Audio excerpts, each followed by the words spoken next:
कहानी की शुरुआत होती है एक बहुत ही शांत सुबह से। हमारा मुख्य किरदार एडन अपने अपार्टमेंट में गहरी नींद से सोया हुआ है। उसे जरा भी अंदाजा नहीं है कि आज उसकी जिंदगी और पूरी दुनिया हमेशा के लिए बदलने वाली है। अचानक बाहर से एक अजीब और बहुत ही डरावनी आवाज आती है, जैसे कोई दर्द में चिल्ला रहा हो या कोई जानवर चीख रहा हो। एडन की आंखें खुलती हैं। वो थोड़ा हैरान है। वह खिड़की के बाहर देखता है। सब कुछ सामान्य लगता है, लेकिन हवा में एक बेचैनी है। वह अपना टीवी चालू करता है, लेकिन वहाँ कोई सिग्नल नहीं है। तभी फोन पर एक इमरजेंसी अलर्ट बजता है। अपने घरों के अंदर रहें, बाहर मत निकले। एडन अपनी बालकनी पर दौड़ता है और जो नजारा देखता है उससे उसकी रूह कांप जाती है। नीचे सड़क पर भगदड़ मची है। लोग एक दूसरे के पीछे भाग रहे, लेकिन यह कोई साधारण झगड़ा नहीं। लोग एक दूसरे को जानवरों की तरह काट रहे हैं और उनका मांस खा रहे हैं। तभी आसमान में एक चलता हुआ हेलीकॉप्टर नीचे गिरता है और एक पास की बिल्डिंग में टकरा जाता है। एक जोरदार धमाका होता है। एडन को अब समझ आ जाता है कि यह कोई मामूली दंगा नहीं, बल्कि एक ज़ॉम्बीज़ क़यामत की शुरुआत है। एडन डर के मारे अपना दरवाजा बंद कर लेता है। वह अकेला है और डरा हुआ है। तभी उसके दरवाजे पर कोई जोर जोर से दस्तक दे। एडन डरते हुए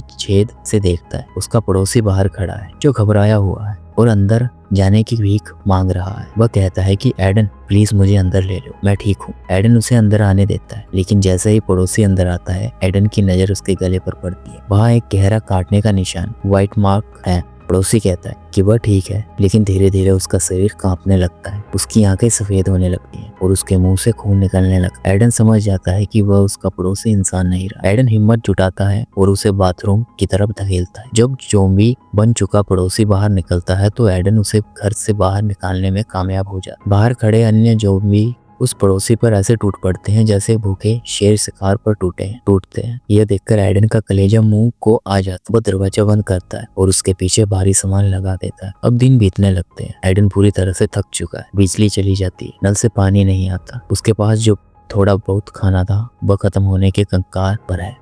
वह अपने माता पिता को फोन करने की कोशिश करता है, लेकिन कोई जवाब नहीं मिलता। उसे अपनी माँ का एक आखिरी वॉइस मेल मिलता है, जिसमें उसकी चीख सुनाई देती है। एडन टूट जाता है। उसे लगता है कि वह जीने का कोई मतलब नहीं। वह एक वीडियो डायरी बनाना शुरू कर, ताकि दुनिया को पता चले कि यहाँ क्या हुआ था। डिप्रेशन में आकर वह एक रस्सी उठाता है और फांसी का फंदा तैयार करता है। वह कुर्सी पर चढ़ता है और जैसे अपनी जान देने वाला होता है, उसकी नजर सामने वाली बिल्डिंग की एक खिड़की पर पड़ती है। वहाँ उसे एक लड़की दिखाई देती है, ईवा। वो जिंदा है। ईवा को देखकर एडन के अंदर जीने की एक नई उम्मीद जगती है। वो फंदा उतार फेंकता है और खिड़की के पास जाकर ईवा को हाथ दिलाता है। दोनों कागज पर लिखकर एक दूसरे से बात करते हैं। यह एडन के लिए 42 दिनों के बाद पहली खुशी थी। एडन देखता है कि ईवा के पास खाना नहीं है और उसके पास पानी कम है। वह एक रस्सी बनाता है और वेंटिलेशन पाइप और कपड़ों की मदद से एक जिप लाइन तैयार करता है, ताकि ईवा तक सामान पहुंचा सके। लेकिन एक बार बोतल रेलिंग से टकराती है और उसकी आवाज से ज़ॉम्बीज़ एडन की बालकनी की तरफ बढ़ने लगते हैं। एडन अपनी जान जोखिम में डालकर ज़ॉम्बियों को मार गिराता है। अब 45 दिन हो चुके हैं। खाना पूरी तरह खत्म है।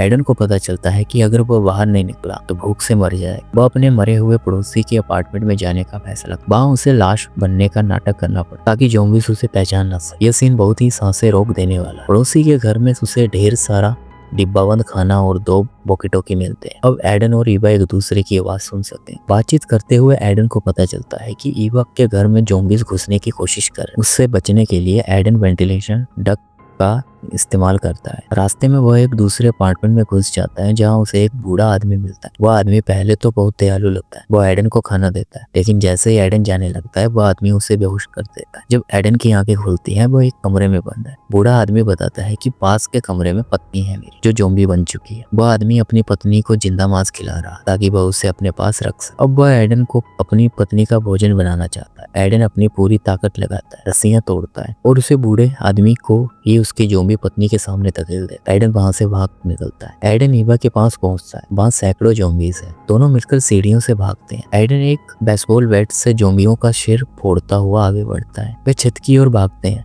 लेकिन उन्हें एक हेलीकॉप्टर की आवाज सुनाई देती है। छत पर पहुंचकर एडन और ईवा को लगता है कि वे बच गए, लेकिन वहां भी ज़ॉम्बी उनका पीछा नहीं छोड़ते। एक समय ऐसा आता है कि जब एडन को लगता है कि उसे काट लिया गया है, वो ईवा से कहता है कि मुझे यहीं छोड़ दो, मैं ज़ॉम्बीज़ बन जाऊंगा। लेकिन ईवा चेक करती है और पता चलता है कि वह सिर्फ ज़ॉम्बी का खून था। एडन सुरक्षित है। तभी सेना का एक हेलीकॉप्टर वहां आता है। वे ज़ॉम्बीज़ पर गोलियां चलाते हैं और एडन व ईवा को बचा ले। फिल्म के अंत में दोनों हेलीकॉप्टर में बैठे नीचे तबाह हो चुका शहर देख रहे हैं, लेकिन वे खुश हैं क्योंकि वे साथ हैं।